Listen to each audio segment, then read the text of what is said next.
के गढ़ में कमलनाथ की दस्तक। नमस्कार, आप देख रहे हैं एमपी न्यूज। आपके साथ मैं हूं नम्रता बुंदेला। एमपी न्यूज के खास कार्यक्रम में आपका स्वागत है।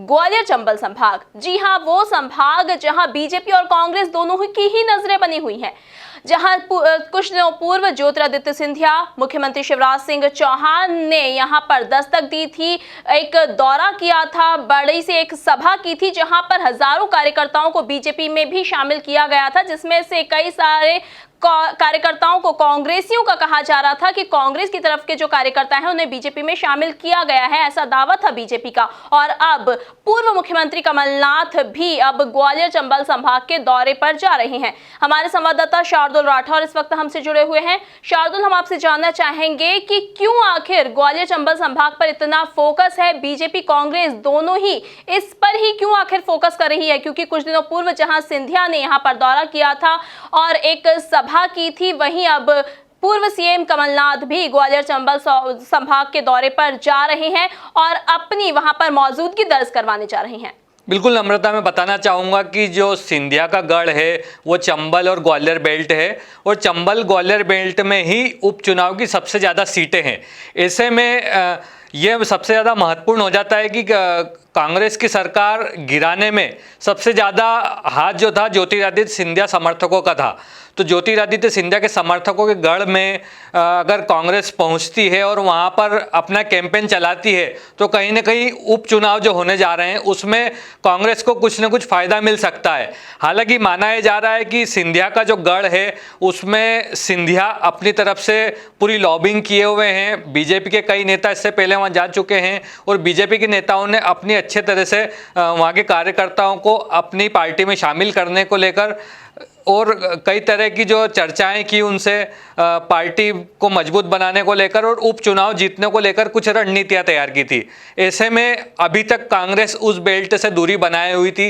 अब जो आने वाले दिनों में कमलनाथ और दिग्विजय सिंह का जो दौरा उस क्षेत्र में होने जा रहा है तो वो उपचुनाव के लिहाज से बहुत ही महत्वपूर्ण माना जा सकता है, क्योंकि जब सिंधिया खेमे में कमलनाथ पहुंचेंगे तो ऐसे में लाजमी है कि जो कांग्रेस के कार्यकर्ता थे उनको कहीं ना कहीं मजबूत करने का काम किया जाएगा।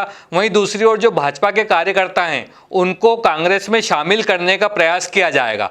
बात की जाए नाराज भाजपा के कार्यकर्ताओं की, तो जो वहाँ पर सिंधिया समर्थक थे और जो बीजेपी में नहीं जाना चाहते थे, ऐसे कार्यकर्ताओं को कमलनाथ और दिग्विजय सिंह पहुंचकर कुछ मजबूती प्रदान करेंगे और उनको पार्टी में सक्रियता से काम करने की बात कहेंगे।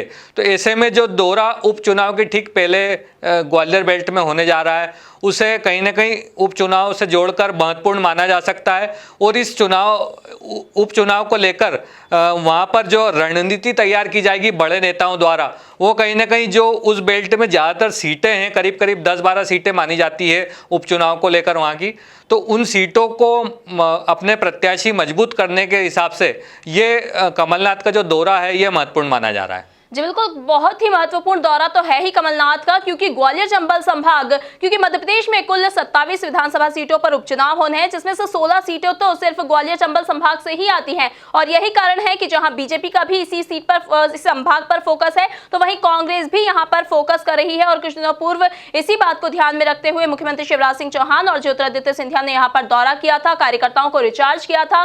कई सारे कार्यकर्ताओं को, या फिर यूं कहें कि कांग्रेसी कार्यकर्ताओं को भी बीजेपी में शामिल किया गया था और अब उसी बात को दोहराते नजर आ रहे हैं पूर्व सीएम कमलनाथ।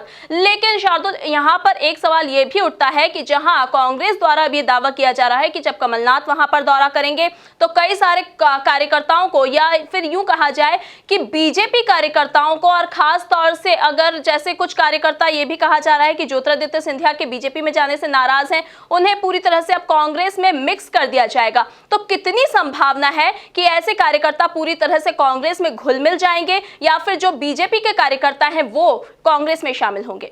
बिल्कुल, जो नाराज कार्यकर्ता हैं उनको लेकर तो पहले से रणनीति बनाई हुई है कांग्रेस के द्वारा, लेकिन ऐसे कार्यकर्ता भी वहाँ बड़ी तादाद में मौजूद हैं जो सिंधिया की बीजेपी में आने के कारण बगावत पे उतारू हुए थे, लेकिन खुल के बगावत नहीं कर पा रहे थे।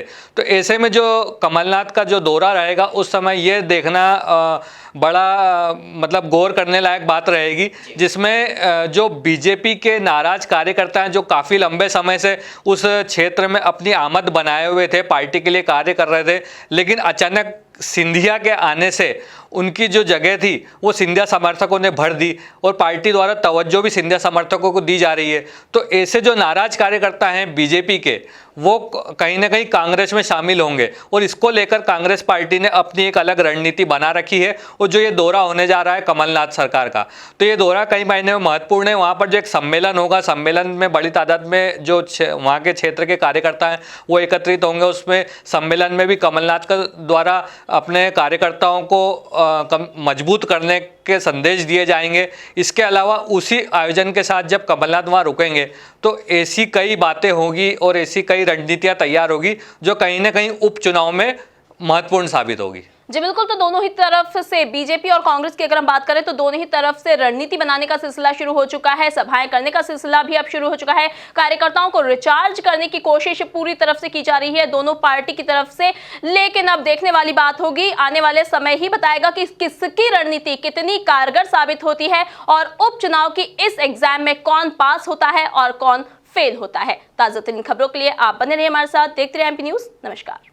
एमपी की नब्ज, एमपी का हाल, मध्य प्रदेश की हर खबर एमपी न्यूज टीवी के साथ। लगातार खबरों के लिए सब्सक्राइब करें हमारा YouTube channel MP news TV. Latest updates के लिए बेल आइकन दबाना जरा भी न भूलें।